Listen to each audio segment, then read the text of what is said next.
Le voyage d'Aélien. Supermission sur Terre. Sur Planix, planète lointaine et lumineuse, nul ne jugeait l'apparence ou la popularité. Là-bas, on ne voyait pas les corps, mais l'énergie d'amour, des couleurs d'émotion, des éclats d'idées. L'apparence? Un vieux truc dépassé. Ce qui comptait, c'était la bonté de ton être, la sincérité de tes pensées, la beauté de ton énergie intérieure.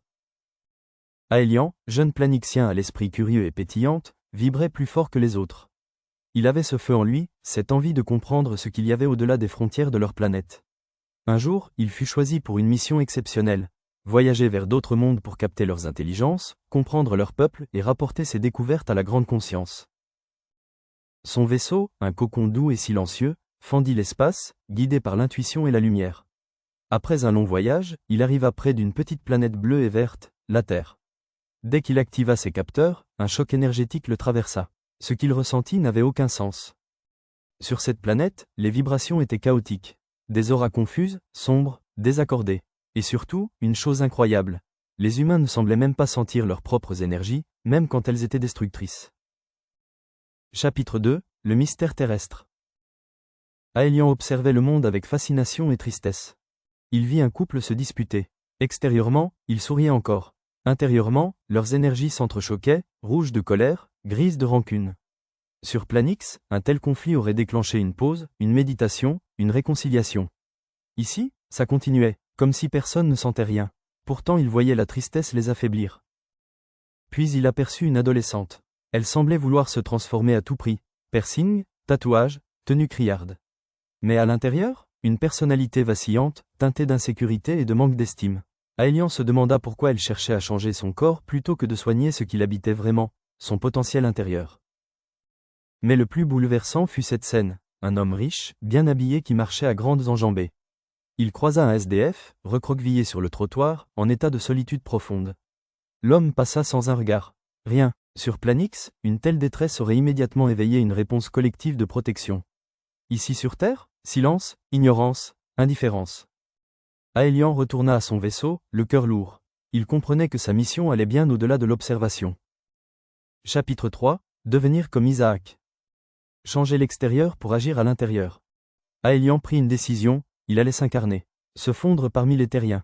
Il transforma son corps de lumière en chair, devenant un adolescent humain. Il choisit le prénom Isaac. Le corps humain était une drôle d'expérience, lourd, lent, bruyant. Mais Isaac s'habitua vite. Il apprit à parler, à marcher, à sourire. Et bientôt, il commença à agir. Sa première guérison fut celle d'un vieil homme, cloué par la douleur.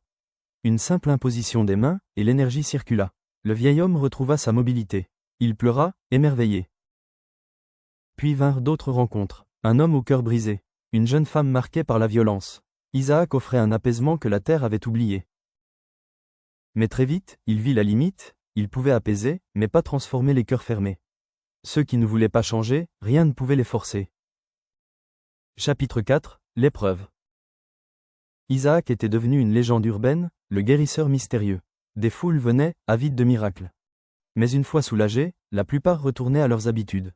Pas de remise en question, pas de vrai changement ni dans le cœur ni dans les pensées. Alors Isaac tenta autre chose. Il chercha des disciples, pas des admirateurs, des gens prêts à apprendre à canaliser l'énergie pour faire le bien autour d'eux. Au début, ils étaient nombreux.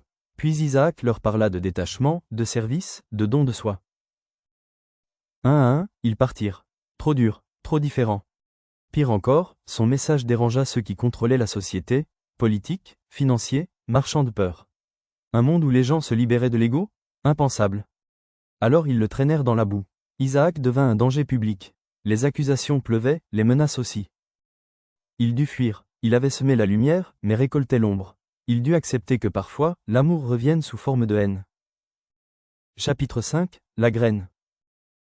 Une nuit, alors qu'il se cachait, une vieille femme s'approcha, accompagnée d'une adolescente. Elle ne demandait rien, elles apportaient un peu de nourriture, un mot doux, une main tendue. On a senti ton énergie, dit la vieille. On veut apprendre. Isaac fit un apprentissage important. Ne rien rechercher mais laisser venir et observer. Ce fut le début. Bientôt, d'autres les rejoignirent. Un artiste incompris, un ancien homme d'affaires en quête de sens. Une mère, une rêveuse, un jeune colérique en mal d'amour. Isaac ne leur offrit pas des miracles. Il leur apprit à ressentir, à guérir leur propre énergie, à écouter leur cœur, à vivre autrement. Bien entendu. Le monde ne changea pas du jour au lendemain. Les puissants restèrent en place. Les guerres continuèrent, mais quelque chose avait commencé. Un courant d'amour et de vérité traversait désormais la terre. Une onde de fraternité. Isaac avait planté une graine d'espoir. Épilogue, la forêt invisible.